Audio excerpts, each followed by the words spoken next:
మనల్ని ఎవరు చూడటం లేదులే అని. నేను అందరినీ అబ్జర్వ్ చేస్తా కాబట్టి హరిదాస్ అయ్యా. చాలా సంతోషం, లోపలికి రండి అన్నారు. ఈ అరుగుల మీద వాళ్ళు అడ్డం పడ్డారు. వీళ్ళ దృష్టి అంతేగా, లో ప్రొఫైల్ అంతేగా. వీళ్ళు మా తర్వాత వచ్చిన లేట్ కమర్స్ వీళ్ళని లోపలికి తీసుకెళ్తున్నావేంటి అన్నారు. వాళ్లే అరుగుకు బాగా చేస్తారు. జనకుడు చెప్పాడు, మీ వెంట వచ్చిన వాళ్ళని బట్టి మీ స్థితి మాకు అర్థమైంది. ఎవరిని పడితే వాళ్ళని వెంట తీసుకొచ్చేవాడు కాదు గాధినందనుడు.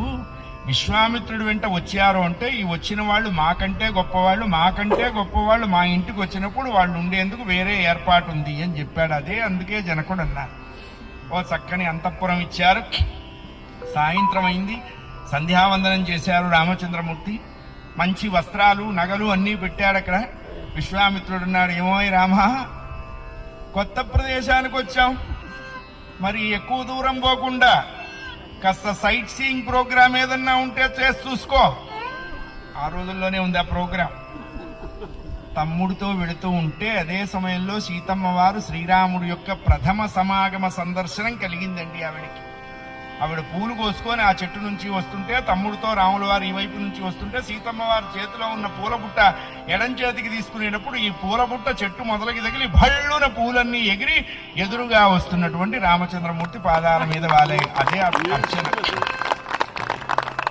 ఇప్పటికీ సీతమ్మ వారు రాముడిని చూడలే. అయ్యో పూలన్నీ పడిపోయినాయని గబగబగబ పూలన్నీ ఏరుతుంటే ఆ 2 పూల వెనక ఒక జత పాదాలు కనపడ్డాయిట. అరే,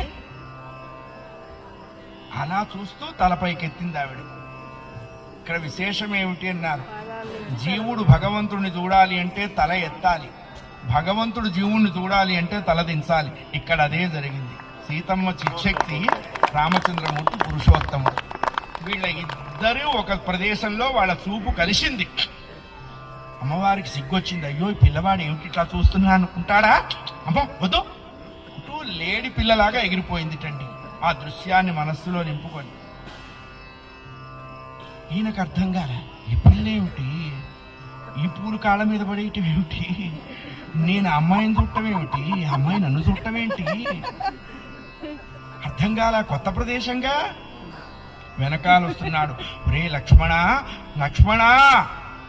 ఏమన్నాయ్యా, కురకారు మెరగులాగునా